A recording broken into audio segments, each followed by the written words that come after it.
everybody. Hi. Welcome to week 5. Week five.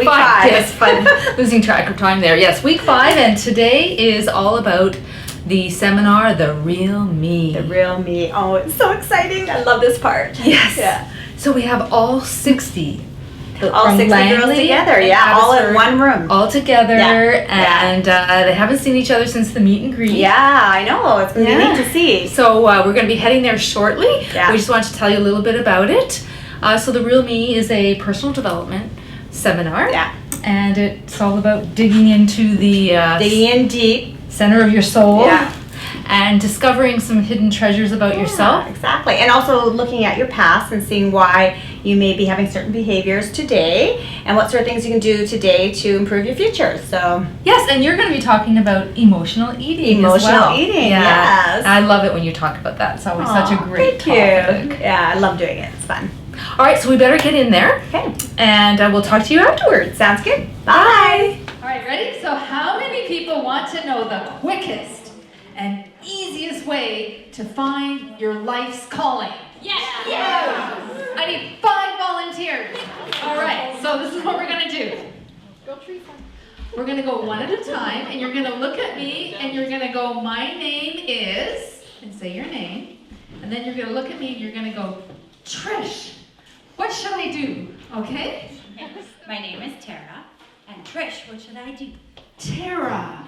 Oh, I see you in the Amazon. That's it. And elephant trainer. That's it. She's an elephant trainer. That's where I'm going. Okay. Hey Trish, I'm Sarah. Can you please tell me what should I do? Sarah. I totally got it. Mountain climber. Right? Mountain climber. Sarah is supposed to be a mountain climber. My name is Cindy. Trish, what should I be? Cindy. I got it. Cinderella. You were meant to be in the movie Cinderella. That's it, Cindy. My name is Teresa. Trish, what should I do? Teresa. Teresa. I got it. A special education accountant. That's it. An accountant. My name is Jude, and Trish, what should I do? June.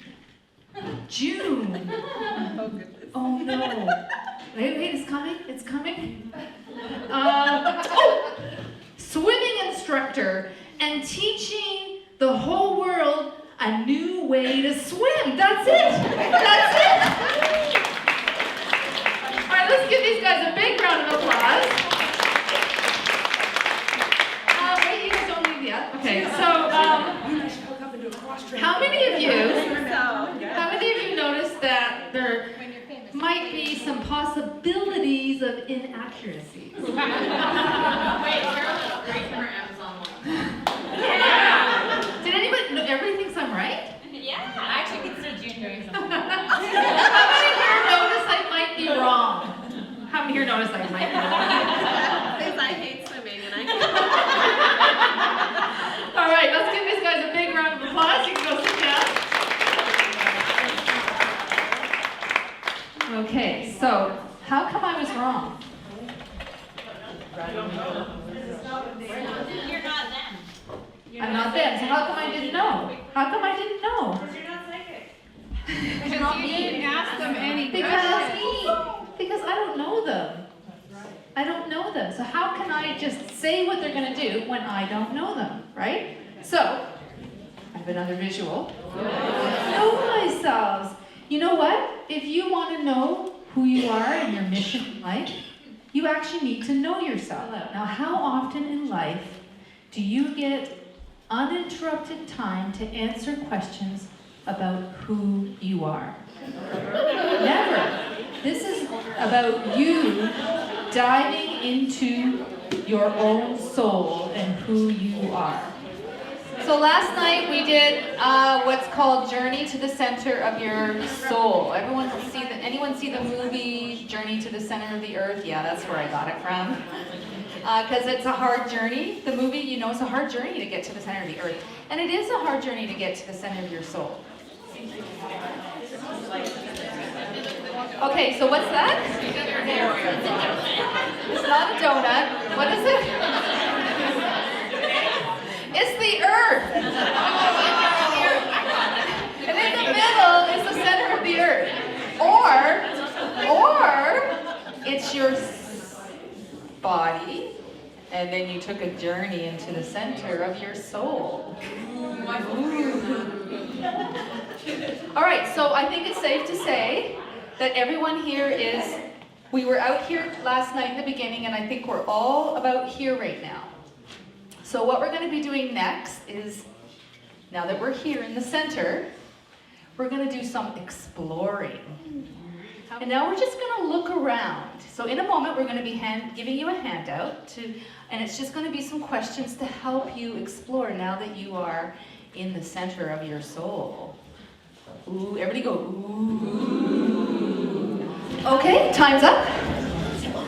All right, so before, you obviously know we're going to be getting partners in a minute and all that stuff, right? But before we do that, I actually just want to talk to you a little bit about this piece. So I know we all had to say some of our life, we're looking at some of our life's challenge. So is it okay if I use myself as an example? All right, so one thing for me, one of my greatest hardships when I was a kid was shyness. I was so shy, I could not even look people in the eye, or, you know, except unless they were my good friend. I wasn't shy with people that I was close to. We're just talking about, you know, when I was in school or meeting new people. When I was in the classroom, I was so shy, I would know the answer, but nothing in me could raise my hand, ever.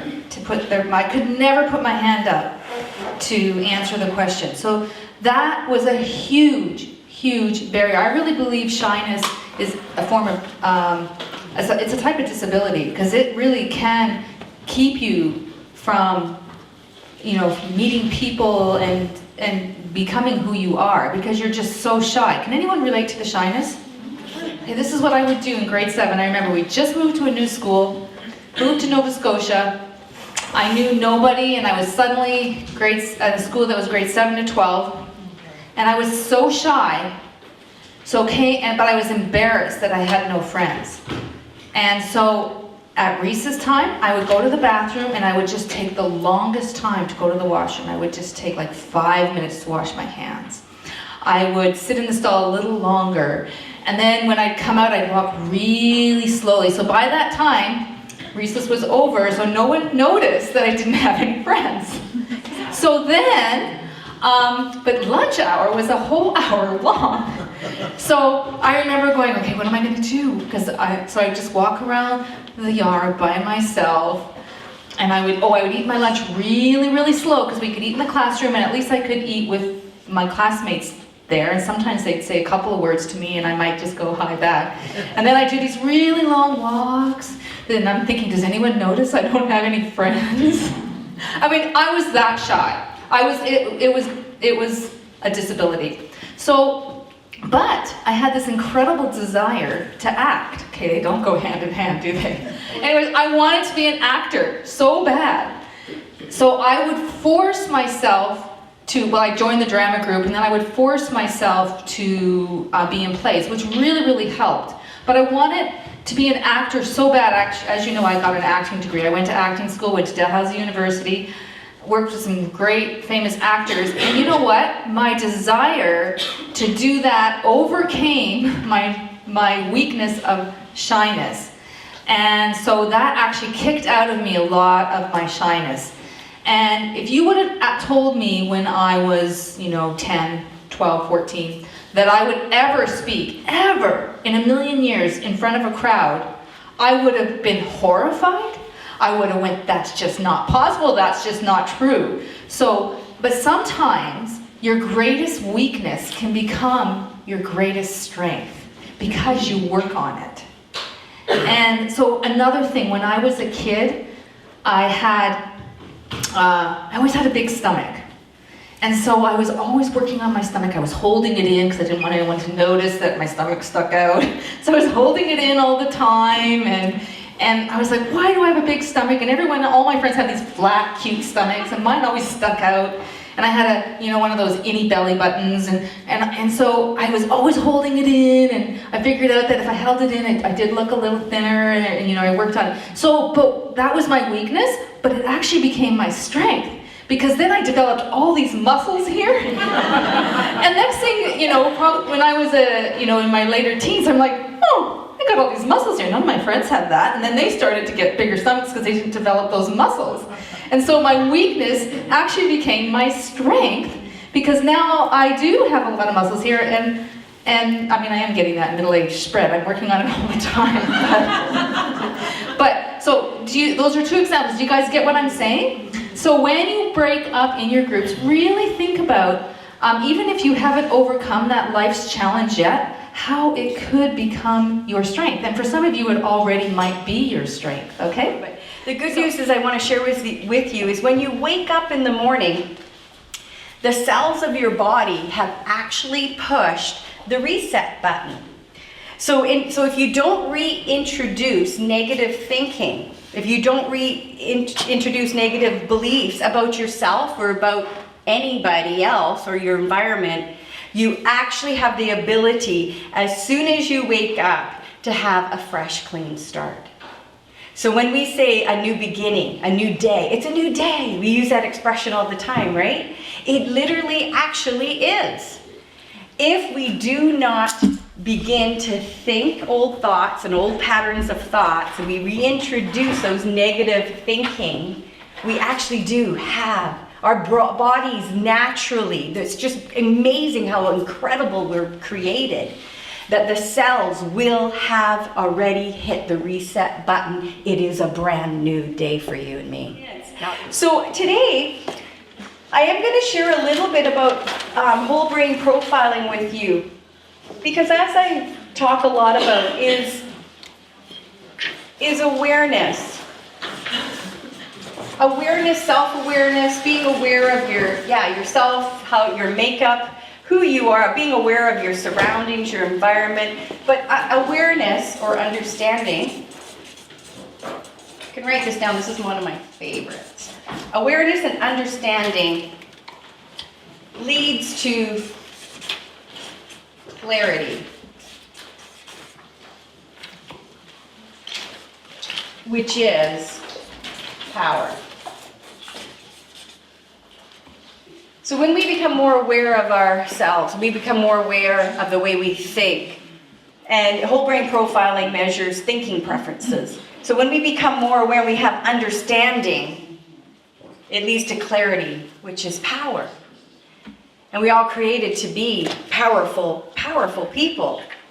And I was a high school teacher, and I was a career advisor, and it was in the early 90s, and the Ministry of Education had just released a new course called CAP, Career and Personal Planning. Everybody's like groaning. Well, yeah, the principal of the school just came and goes, here, hands me this piece of paper, and it had maybe like 4 objectives. There was no curriculum. There was absolutely nothing. And I sat there looking like, what's career and personal planning? The early 90s, right? So you know what? I had nothing to work with, and I love working with tools. So I searched high and low. There was no Google back then. I literally had to drive places, and I went to a consulting business, and I saw that they had some type of profiling.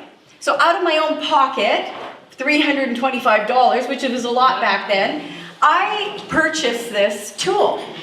And just so that I had something to use, because it's kind of like with career and personal planning, it was sort of like, yeah, I asked a question, of course. What do you like to do? What do you want to do? You know, of course I ask those questions. But at the same time, we have to use tools, right? Everybody uses tools to help. The reason why I chose this tool and I chose to become trained in it is because of its accuracy. Less subjectivity, far more accuracy just made sense to me. And also it is the brain, scientifically based. The inventor of this particular tool won the Most Creative Thinker of the Decade award, And it's a very, very powerful instrument. So the brain has, really quickly, the brain has many parts to it. However, this particular instrument does measure the cerebrum, you know, the walnut-looking part of our brain. And in 1980, the international researchers and scientists actually discovered that, actually before that, 1960s, the split brain theory was discovered. I know we all know this now, but 1960s, gosh, I was a child. That's not too long ago, right? Just the discovery that there is a split brain, that we literally have a left hemisphere and a right hemisphere, and there's all this incredible fascination with the brain. Carolyn Leaf that Trish mentioned, there's so much fascination because the more we are understanding how we are wired, again, the more we understand that, the better we have with just influence, with relationships. Oh my goodness, relationships are the foundation of everything that we do, right? Business, family, relationships. We're human beings, all connected. And it's so important that we can understand one another. And for significance, for connection. So when you understand yourself, that clarity comes, whether it's in business, whether it's in decision making. These are all the tools that can help us become more effective and have influence in our lives. So there's a split brain theory. 1980, they went on to understand that there's actually 4 quadrants to our cerebrum. There's also going to be, and I'll just walk through that right now. This poster is a representation of our cerebrum. This is the left side hemisphere. This is the right hemisphere. And there are 4 quadrants. Now, each one of these quadrants have different processes. And in these processes, there's processes that are, you know, some of the left hemisphere are more like rational processes. We love facts and information and math and whatnot in these quadrants. Over on the right hemisphere is completely different. We love artistic expression. We love experimentation. We take risks over here. There's a lot of empathy happening over here, a lot of connection with people focus over on the right side. And I have to express, we all are whole brain. There's nobody that's not.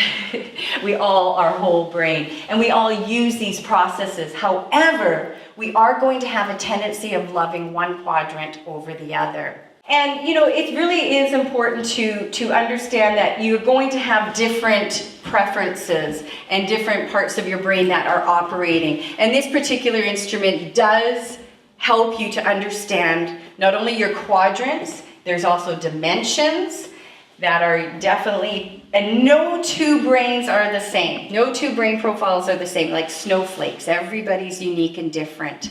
And you also discover your pathway, meaning how you take in life, how you take in information. You'll know the starting place, and you'll just absolutely know how you are wired, why you think the way you do, and the decisions that you even make from that. It's quite a fascinating instrument to use. I'm just going to have Candace share just her experience with whole brain profiling and the coaching session, and just give her a welcome. Put your hands together for Miss Candace. Okay, so you guys are probably sitting in your chairs going, what is this woman going to tell me that I don't already know? Let me tell you, if you do whole brain practitioning and you figure out how you receive everything in your day-to-day life, not only for yourself, but for your work relationships, your family. For me, it was huge because a huge light bulb went off after we sat down. And I got to see how it is I receive everything that's being taken to me and why it is I can relate to multiple different personalities and see multiple different sides of different things that I was learning.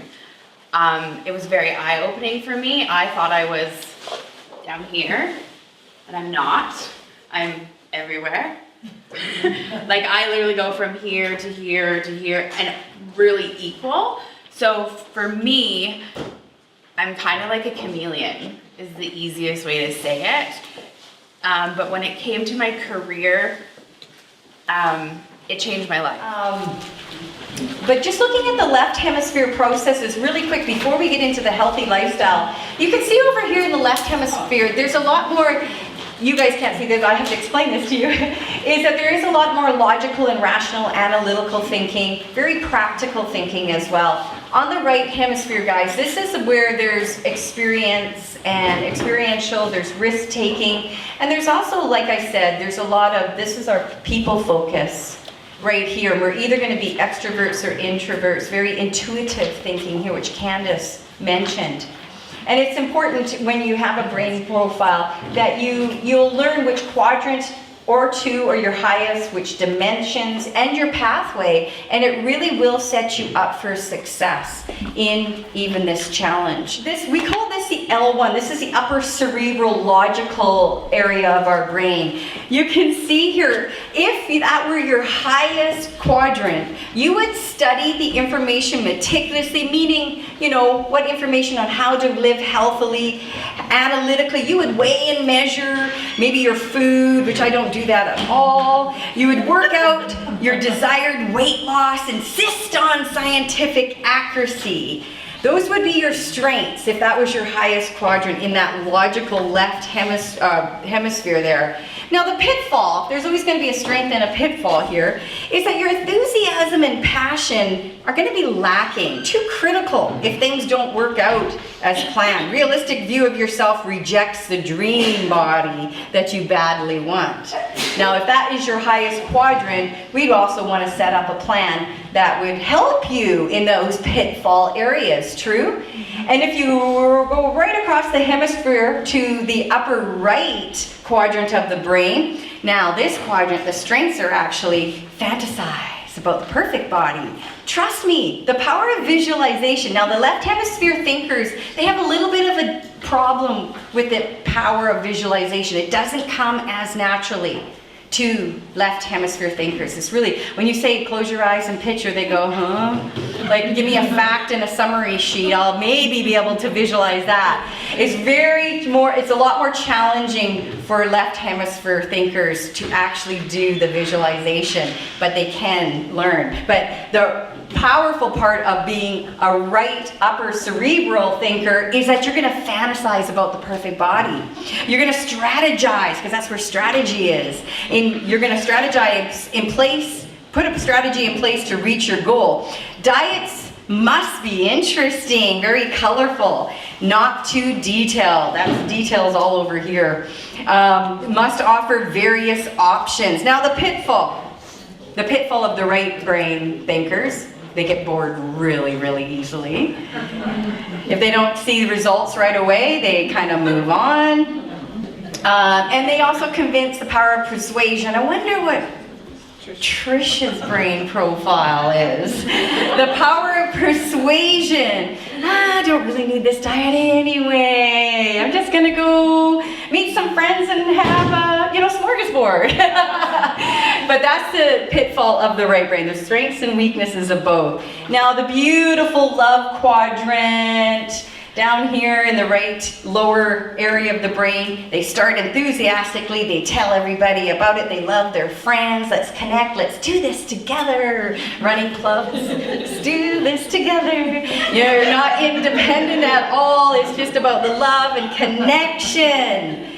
They have to involve everybody in it. Pitfall. Food is your comfort zone. Comfort. And now you feel miserable because food is your reward, so you become despondent easily, feel irritated, depressed because you are deprived of your normal treats. That's me. Absolutely.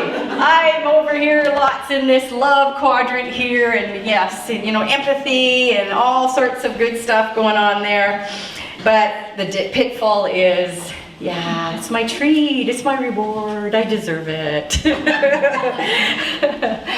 And last but not least, the lower limbic part of our brain, we plan it in detail. If you are this type of thinker here, Weight Watchers is going to be your dream because you weigh and you measure. Now those of you who that is not your forte, cut yourself some slack, you're doing it. Bravo for you. But be encouraged. There may be a better way for you. There may be. But it's important to know that those types of programs like Weight Watchers are definitely guaranteed for the lower left side of the brain thinkers. They plan their diet careful, work out detail every meal, keep record of weight, rigidly committed. Pitfall, so rigid. Feels it interferes with your normal life, irritates others with your nitpicking, change is too drastic to persevere. So you can see yourself already, right? Which quadrant, which hemisphere that you're already, you know yourself already, I know that. And at the same time, there's so much power, and I haven't talked about the different dimensions or how your pathway would be that actually would help reinforce, especially in this challenge. But at the same time, it's so much more greater than just this challenge. It will affect, like I said, how you do business, how you do life, how you parent, how your relationship with your significant other is. My niche, I would say, is working with people in transition. You see my brochure, Are You Stuck? I Get Stuck People Moving. Because I don't believe in going round and round and round the mountain. We don't have enough time to do that. Get your tools and let's get climbing and become powerful again in life and in relationships. Everybody is whole brain. And remember this, understanding or awareness plus or will lead to clarity, which is power. How many of you choose to be powerful? And as you gain more understanding of yourself, you will. So keep that little formula in your mind. Absolute joy to introduce you. She's no stranger to you, but it is my joy just to speak just a few words about Jenny from my heart. Is that I know how much she loves to give and she serves and she has a great big huge vision. She's very visionary.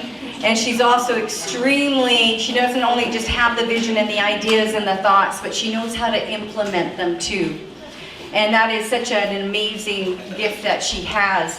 And I know she has a degree in psychology. She finds fascination of behaviors and how people think. And she's also valued me, but also my profiling instrument. And I just want to thank her for that, and Trish for bringing me in to the real me here. But, come on up, Jenny. And Jenny, you literally are, to me, I just see this, just a sense of a sunbeam. How many of you can agree with that? Just an absolute sunbeam.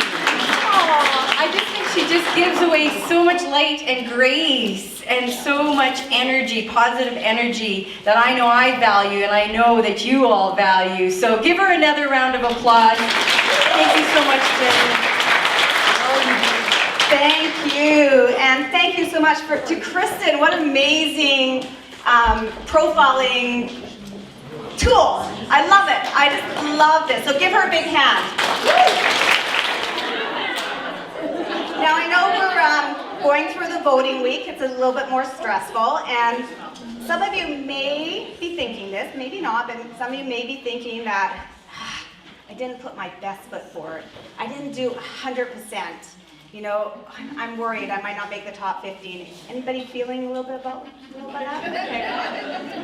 Okay, well, first of all, if you're having these thoughts, that I didn't do my best and, put my best foot forward or 100%, I want to congratulate you because you are here today. Still, no matter if you're having those thoughts, you're still here wanting to learn, wanting to be with everyone, supporting everyone. So congratulations to you, okay? Give yourself a big hand.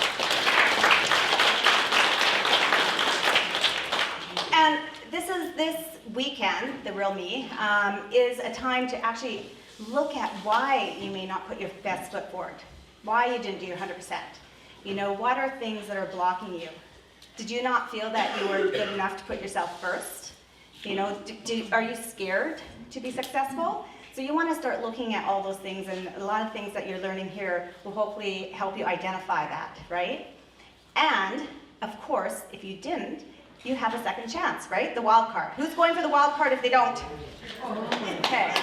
The wild card, you know what? It's a clean slate. You start over again. You have a second chance to put your best foot forward, put your 100% in, okay? And keep learning. You have another 5 weeks to learn. Think how much you learned in this 5 weeks. So I really encourage everyone to take that second opportunity, okay? And I'm thrilled to be working with this program over 9 years now and seeing all the amazing transformations. And it's not just the outer transformations. I mean, those are fantastic. What really, I love best is seeing the inner transformations and seeing people change even after they leave the challenge. And a lot of the growth starts here at the Real Me. A lot of aha moments and starting to identify some of those things in your life. And I love seeing after when people leave, that it's the after the challenge that I love, like I said. Seeing people start new careers. We've seen that so often. New hobbies, new husbands sometimes. I mean, I don't really want to encourage that, but new challenges. Like I've seen so many go on to be in the Tough Mudder or run marathons. And like we had one girl in the challenge who lost half her lung and she could barely climb up the stairs to my gym. And by the end of the challenge, she got so fit, she signed up and became a belly dance instructor. That was her passion. And she was teaching belly dance classes in my gym. So, just amazing stories like that, one after the other. So I really look forward to seeing all of your stories after the challenge, because that's what really, means a lot for me. So a lot of emotions are happening here. And so this is what, how are you dealing with these emotions? So this is what we're going to talk a little bit about. But did anybody go home last night and feel like eating a tub of ice cream? Yeah. Oh yeah? Did anybody actually do that? Oh, good. Okay, well. So we're going to try to understand a little bit about our emotions and how it relates to food. So it's the psychology of emotional eating. And believe me, I'm very good at this topic because I personally understand it. So my education background is, as Kristen said, in psychology, major in psych, minor in sociology. Just like Bruce, I love people. I'm fascinated by, why people think certain ways, why they behave certain ways. Yes, we've heard this nature versus nurture. Love all that stuff. And so I went to UBC right out of high school, a small town in Summerland. I was so excited to go to Vancouver because it's like all these, more people to analyze, because I just loved analyzing people. I already finished well the 7,000 in my little town. And anyway, had a great 4 years, loved it. Met my husband at university. I analyzed him too. Did a little study of the human body also. And after a few years of graduation, we moved to Chilliwack and opened an engineering company. He ran the engineering and I did the accounting, and out of that, did a little bit of accounting myself and found I also liked analyzing money, so money and people was great. And I had 2 children, a son and a daughter, who are now 24 and 21, so we're empty nesters, which is great. Before children, growing up as a teenager, I was, now I look back on the pictures and it's like, oh, if I could only be back that way. Anyone do that? Yeah. They look at their pictures and now they wish they looked like that. And, I always thought I was fat. Always my thunder thighs, my, big hips. And, we do not appreciate it when we have it. My mom told me that, and I should have listened to her.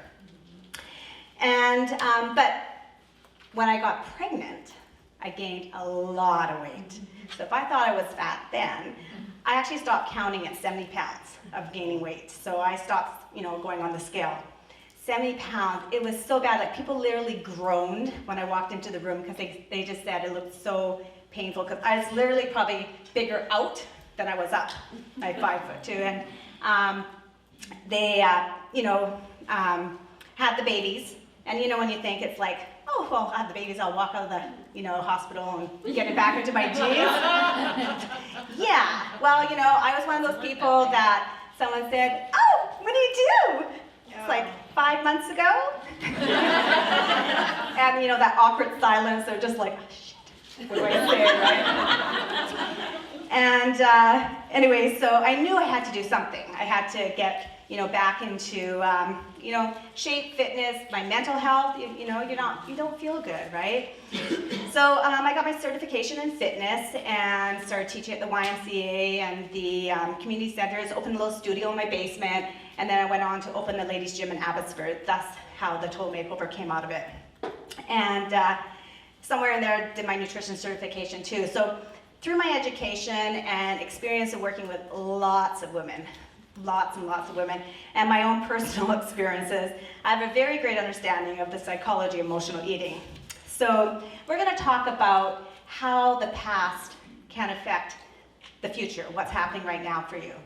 And some of the tools that we can put in place to help improve the future for you. There's a spectrum. We have on this side, anorexia, bulimia, which is now under the mental health. And then we have on this end, healthy attitudes, healthy thoughts towards food on this end. So you guys know what I mean by spectrum, right? The healthy eating, like you think, well, what's that? The healthy eating is where you, I gotta get this right, but you eat to live, not live to eat. Do you understand the difference? You live to eat, but on the healthy side, you eat to live. And I always like, there's people like that? Like, oh, I'm hungry, I'm going to eat. Oh, I'm full, I'm gonna stop eating. I'm like, wow, that's a concept. So you actually have people on there. I have a friend, I phoned her up, I'm like, what are you doing? She's like, oh, I'm taking a break and having a snack. And I'm like, I'm just curious, what are you having for your snack? She goes, a cracker. I'm like, a cracker? Like, is that not weird? Like, how can you have a cracker? Anyway, she basically eats to live. She has a healthy attitude towards food. And I think probably a majority of women, well, the many, many that I've seen over the years, fall somewhere in between. Wouldn't you agree? Somewhere between that. So we're just going to call that a little bit of issues. So I think that there's a large majority of women that have eating issues somewhere in between there. We saw that the past can hugely influence some of the things that are going on today, but we cannot use that as an excuse. You need to understand it, accept it, empty your cup, make goals, and move forward. Already you're making goals and moving forward with this challenge. So what you do in this challenge will affect your future. Remember I said I'm so excited to see all the things that you're going to learn and take and apply for the rest of your life. So here's a top 5 action. We're going to finish with that. So the 5 action steps are understanding, accepting, emptying your cup, then taking action, and believing in yourself. So understanding, we've talked about this a few times throughout the last days, but taking time to reflect on your own history as a third party looking in without judgment. Simply observing. Understand that the situations and patterns and people in your life created these experiences. They didn't create you. Knowing and understanding your past and some of the patterns will help you recognize why you hold on and repeat this self-destructive behaviors. Understanding creates awareness, and awareness helps you break the cycle. Step 2, accept. Accept your history and the people that have been part of your history.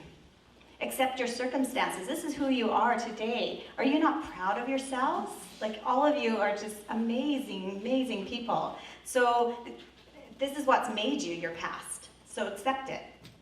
Acceptance is the first step of letting go and setting yourself free. Step 3, empty your cup. Consciously and actively work at letting go. Empty all your stuff, pour out all your expectations of how, who, and where you go. And this should be, as this holds you back simply from being. Once you let go of this and empty your cup, your life purpose will open up and flow. And then, this is the last 2, which you're already doing, taking action, pursuing your goals, make it a habit. Write your goals down. Kristen was saying that you're going to be far more successful writing the goals down. Keeping a journal. This, helps you identify, like even a journal identifying, when you have certain emotions and you start sabotaging yourself, whether it's, overeating or not going to the gym or not putting your best foot forward or doing 100%. What are these things that are sabotaging you? Educating yourself. Start reading self-help books. There's millions out there. Power comes with knowledge. And finally, which a lot of you are doing, managing stress through working out, yoga, having fun, being with friends, laughing, pampering yourself. Mine was always like a hot bubble bath. Anyone do that? I love baths. I'm a bath, only 2? Oh, I feel weird. I've been using Epsom salt. Epsom salts, yes. If you have trouble sleeping, use Epsom salts. I almost fell asleep in the bath with that.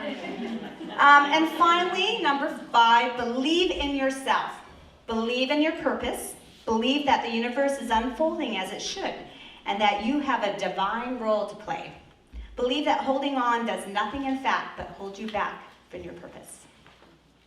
So no matter where you are today, you,